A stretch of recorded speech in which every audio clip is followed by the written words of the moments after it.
খবরের শুরুতেই দেখে নেব আজকের সংবাদ শিরোনাম।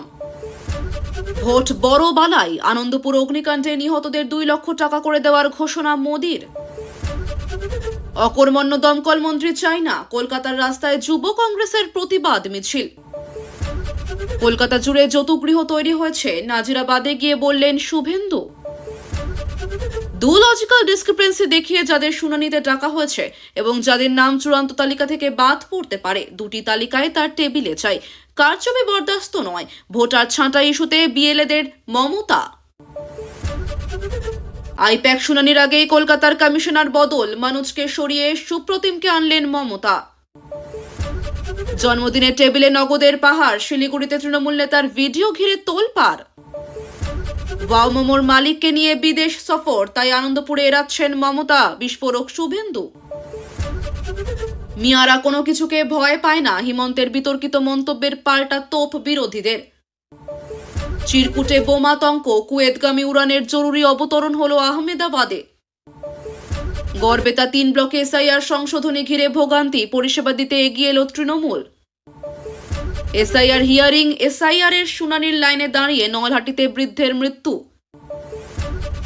কুশমন্ডির সার শুনানি কেন্দ্রে উত্তেজনা, তৃণমূল বিজেপি সংঘর্ষে চাঞ্চল্য। গ্রেফতারির পর হাসপাতালের বেড থেকেই হুমকি, বনগাঁকাণ্ডে করার প্রতিক্রিয়া মিমি চক্রবর্তীর। ভারতের হাত থেকে জমি কেড়ে নিয়ে চীনকে দিল বাংলাদেশ, সীমান্তে তৈরি হবে চীনা ড্রোন ফ্যাক্টরি। হিংসার আগুনে জ্বলতে পারে বাংলাদেশ, নির্বাচনের আগে ট্রাম্প প্রশাসনের সতর্কতা। অজিতের বিমান ওড়ানোর কথা ছিল অন্য কারো, শেষ মুহূর্তে কেন বদল হয় পাইলট? ভোটের মুখে নজিরবিহীন সংঘাত, স্বরাষ্ট্র সচিবকে নিয়ে নবান্ন ও কমিশনের টানাপোড়েন। মমতার ফটো লাগানো প্ল্যাকার্ড হাতে নাজিরাবাদে মিছিল শুভেন্দুর, লেখা ছবি কথা বলে, কি দাবি বিরোধীদের? আনন্দপুর অগ্নিকাণ্ডে নয়া মোড়, 4 দিন পর গ্রেফতার আরো 2, এবার পুলিশি হেফাজতে কারা? বিজেপির লোকজন সোনা কিনছে বলেই দাম বাড়ছে, সরকারকে তীব্র আক্রমণ অখিলেশের। মাইক্রো অবজারভার ও বিএলওদের প্রভাবিত করার অভিযোগ, জেলা নির্বাচনী আধিকারিককে ইমেল বিজেপির।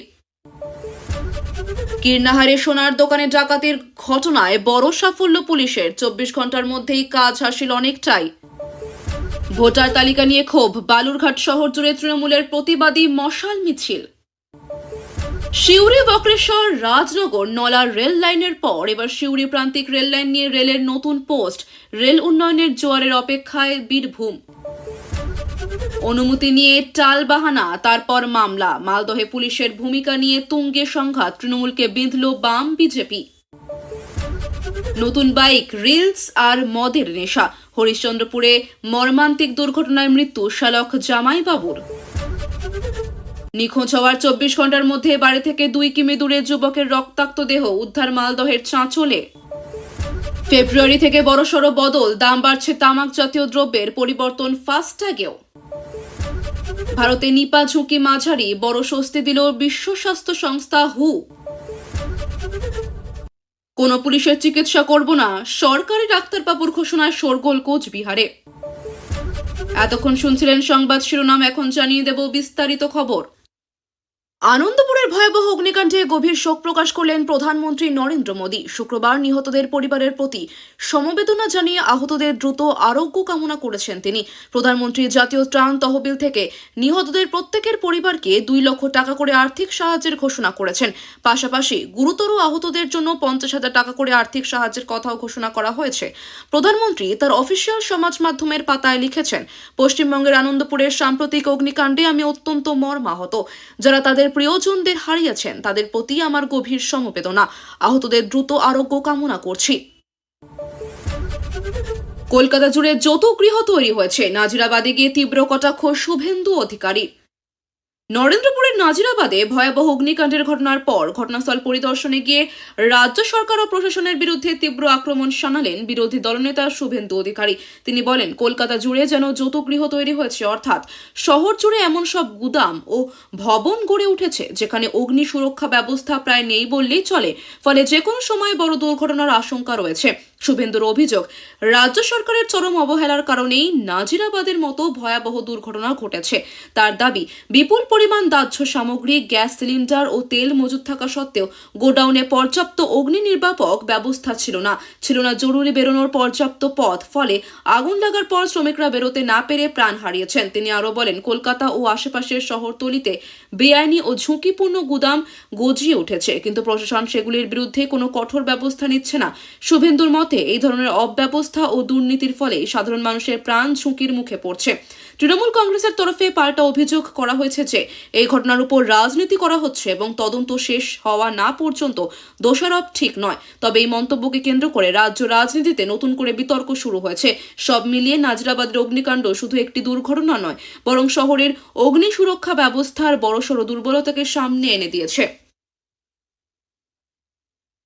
আইপ্যাক শুনানির আগেই কলকাতার পুলিশ কমিশনার বদল, মনোজ ভার্মাকে সরিয়ে সুপ্রতিম সরকারকে দায়িত্ব দিলেন মুখ্যমন্ত্রী মমতা বন্দ্যোপাধ্যায়।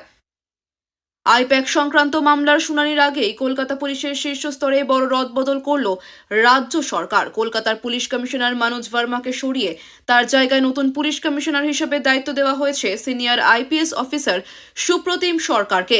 এই প্রশাসনিক সিদ্ধান্তকে কেন্দ্র করে রাজ্য রাজনীতিতে শুরু হয়েছে জোর রাজনৈতিক বিতর্ক।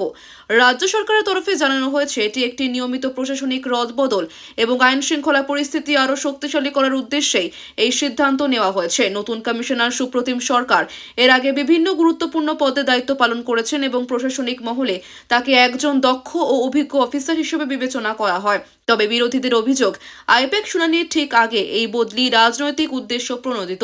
বিরোধী দলনেতা শুভেন্দু অধিকারী ও বিজেপি নেতৃত্বের দাবি, তদন্ত ও বিচার প্রক্রিয়ার প্রভাব ফেলতেই এই রদবদল করা হয়েছে। তাদের মতে প্রশাসনের নিরপেক্ষতা নিয়ে প্রশ্ন উঠছে এবং পুলিশের উপর রাজনৈতিক চাপ তৈরি করা হচ্ছে। অন্যদিকে তৃণমূল কংগ্রেস এই অভিযোগ খারিজ করে দিয়েছে। দলের দাবি, পুলিশ প্রশাসনের অভ্যন্তরীণ কাজকর্মের স্বার্থেই এই বদলি করা হয়েছে এবং এতে কোনো রাজনৈতিক উদ্দেশ্য নেই। তৃণমূল নেতৃত্বের মতে আইন শৃঙ্খলা পরিস্থিতি আরও মজবুত করাই সরকারের প্রধান লক্ষ্য। সব মিলিয়ে আইপ্যাক শুনানির আগে কলকাতা পুলিশের শীর্ষ পদে এই রদবদল রাজ্য রাজনীতিতে নতুন করে বিতর্কের জন্ম দিয়েছে এবং প্রশাসনিক সিদ্ধান্তের সময় নিয়েও নানা প্রশ্ন উঠছে। ভোটার ছাঁটাই ইস্যুতে কড়া বার্তা মমতা বন্দ্যোপাধ্যায়ের, বিএলএদের উদ্দেশ্যে কারচুপি বরদাস্ত নয়। ভোটার তালিকা সংশোধন ঘিরে রাজ্য রাজনীতিতে যখন তীব্র বিতর্ক চলছে, তখন ব্লক লেভেল অফিসারদের উদ্দেশ্যে কড়া বার্তা দিলেন মুখ্যমন্ত্রী মমতা বন্দ্যোপাধ্যায়। লজিক্যাল ডিসক্রিপেন্সি বা তথাকথিত যুক্তিগত অসঙ্গতির যুক্তি দেখিয়ে যাদের শুনানিতে ডাকা হয়েছে এবং যাদের নাম চূড়ান্ত ভোটার তালিকা থেকে বাদ পড়তে পারে, এই দুই ধরনের তালিকায় তার টেবিলে চাই বলে নির্দেশ দিয়েছেন মুখ্যমন্ত্রী। মমতা স্পষ্ট করে বলেন, ভোটার তালিকা থেকে কারোর নাম বাদ দেওয়া অত্যন্ত সংবেদনশীল বিষয় এবং এতে কোনো রকম কারচুপি বা রাজনৈতিক উদ্দেশ্য প্রণোদিত কাজ বরদাস্ত করা হবে না। তার অভিযোগ, বিরোধী দল ভোটার তালিকা ছাঁটাইয়ের মাধ্যমে নির্বাচনী প্রক্রিয়াকে প্রভাবিত করার চেষ্টা করছে এবং সাধারণ মানুষের ভোটাধিকার খর্ব করার ষড়যন্ত্র চলছে। মুখ্যমন্ত্রী প্রশাসনকে নির্দেশ দিয়েছেন, প্রতিটি মামলার ক্ষেত্রে স্বচ্ছতা বজায় রাখতে হবে এবং প্রকৃত কারণ ছাড়া কোনো ভোটারের নাম বাদ দেওয়া যাবে না। তিনি আরও বলেন, যাদের নাম বাদ দেওয়ার প্রস্তাব করা হয়েছে তাদের যথাযথভাবে শুনানির সুযোগ দিতে হবে এবং সব নথি খতিয়ে দেখে চূড়ান্ত সিদ্ধান্ত নিতে হবে।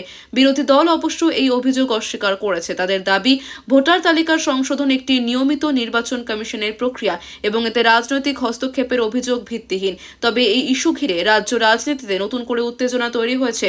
সব মিলিয়ে ভোটার তালিকা ছাঁটাই প্রসঙ্গে মুখ্যমন্ত্রীর করা অবস্থান আগামী নির্বাচনের আগে প্রশাসনিক ও রাজনৈতিক বিতর্ককে আরও তীব্র করে তুলেছে। মিয়ারা কোনো কিছুকে ভয় পায় না, হিমন্ত বিশ্ব শর্মার বিতর্কিত মন্তব্য ঘিরে রাজনৈতিক ঝড়, পাল্টা তোপ বিরোধীদের। অসমের মুখ্যমন্ত্রী হিমন্ত বিশ্ব শর্মার সাম্প্রতিক এক মন্তব্য ঘিরে দেশ জুড়ে রাজনৈতিক বিতর্ক তীব্র আকার নিয়েছে। এক জনসভায় তিনি বলেন, মিয়ারা কোনো কিছুকে ভয় পায় না। এই মন্তব্যের পরে বিরোধী দলগুলি তাকে সাম্প্রদায়িক উস্কানির অভিযোগে কাঠগড়ায় তুলেছে। বিরোধীদের দাবি, মিয়া শব্দটি একটি নির্দিষ্ট সম্প্রদায়ের প্রতি ইঙ্গিতবাহী এবং এই ধরনের মন্তব্য সমাজে বিভাজন তৈরি করতে পারে। কংগ্রেস, তৃণমূল কংগ্রেস, বামফ্রন্ট সহ একাধিক রাজনৈতিক দল অভিযোগ করেছে, মুখ্যমন্ত্রী এই বক্তব্য ঘৃণা ছড়ানোর শামিল এবং একজন সাংবিধানিক পদাধিকারীর কাছ থেকে এমন মন্তব্য দায়িত্ব জ্ঞানহীন। তাদের মতে ভোটের আগে এই ধরনের বক্তব্য ইচ্ছাকৃতভাবে মেরুকরণ তৈরির চেষ্টা। এদিকে বিজেপি ও অসম সরকার হিমন্তের মন্তব্যের পক্ষ পক্ষ সমর্থন করেছে। বিজেপির নেতাদের দাবি, মুখ্যমন্ত্রীর বক্তব্য ভুলভাবে ব্যাখ্যা করা হচ্ছে এবং তিনি কোনো নির্দিষ্ট সম্প্রদায়ের বিরুদ্ধে বিদ্বেষমূলক মন্তব্য করেননি। তাদের মতে, বক্তব্যের প্রসঙ্গ ও প্রেক্ষাপট বিকৃত করে রাজনৈতিক উদ্দেশ্যে ব্যবহার করা হচ্ছে। এই মন্তব্য ঘিরে সামাজিক মাধ্যমেও তীব্র প্রতিক্রিয়া দেখা দিয়েছে। কেউ একে মতপ্রকাশের স্বাধীনতার অংশ বলে উল্লেখ করছেন, আবার অনেকেই এটিকে ঘৃণামূলক বক্তব্য বলে সমালোচনা করছেন। সব মিলে হিমন্ত বিশ্ব শর্মার এই মন্তব্য নতুন করে সাম্প্রদায়িক রাজনীতির বিতর্কে উস্কে দিয়েছে এবং আসন্ন নির্বাচনের আগে রাজনৈতিক মেরুকরণ আরও তীব্র হওয়ার ইঙ্গিত দিচ্ছে। অজিতের বিমান ওড়ানোর কথা ছিল অন্য পাইলটে, শেষ মুহূর্তে কেন বদল হলো পাইলট, উঠছে নানা প্রশ্ন। অজিতকে বহনকারী বিমানের পাইলট বদল ঘিরে নতুন করে বিতর্ক শুরু হয়েছে। সূত্রের খবর, নির্ধারিত সূচি অনুযায়ী ওই বিমান ওড়ানোর কথা ছিল অন্য এক পাইলটের, কিন্তু শেষ মুহূর্তে তাকে সরিয়ে নতুন পাইলটকে দায়িত্ব দেওয়া হয়। এই অপ্রত্যাশিত বদল নিয়ে বিমান সংস্থা ও নিরাপত্তা ব্যবস্থার স্বচ্ছতা নিয়ে প্রশ্ন তুলেছেন বিরোধী মহল এবং বিমান চলাচল বিশেষজ্ঞদের একাংশ। বিমান চলাচলের ক্ষেত্রে পাইলট বদল একটি নিয়মিত প্রশাসনিক প্রক্রিয়া হলেও শেষ মুহূর্তে এই ধরনের পরিবর্তন সাধারণত বিশেষ পরিস্থিতিতে করা হয়, যেমন পাইলটের স্বাস্থ্যগত সমস্যা, ডিউটি আওয়ারের সীমা অতিক্রম, নিরাপত্তা সংক্রান্ত সতর্কতা বা প্রশাসনিক নির্দেশ। তবে এই ঘটনায় কী কারণে শেষ মুহূর্তে পাইলট বদল করা হয়েছে সে বিষয়ে এখনও স্পষ্ট কোনো সরকারি বিবৃতি সামনে আসেনি। বিরোধী দলগুলি দাবি করেছে বিষয়টি সাধারণ নয়, এর পিছনে বিশেষ কোনো কারণ থাকতে পারে যা প্রকাশ্যে আনা উচিত। তাদের মতে, যেহেতু একজন গুরুত্বপূর্ণ ব্যক্তিকে বহনকারী বিমান ছিল, তাই নিরাপত্তা প্রোটোকল অনুযায়ী পাইলট বদলের সিদ্ধান্ত অত্যন্ত সংবেদনশীল এবং জনস্বার্থে এর ব্যাখ্যা প্রয়োজন। অন্যদিকে বিমান সংস্থা ও প্রশাসনের তরফে জানানো হয়েছে, নিরাপত্তা ও অপারেশনাল কারণে প্রয়োজনে পাইলট বদল করার স্বাভাবিক বিষয় এবং এতে যাত্রীদের নিরাপত্তার ওপর কোনো প্রভাব পড়ে না। সব মিলিয়ে শেষ মুহূর্তে পাইলট বদলের এই ঘটনা নিরাপত্তা, প্রশাসনিক স্বচ্ছতা এবং বিমান চলাচল সংক্রান্ত নিয়মাবলী নিয়ে নতুন করে বিতর্ক উস্কে দিয়েছে। খবর শেষ হলো।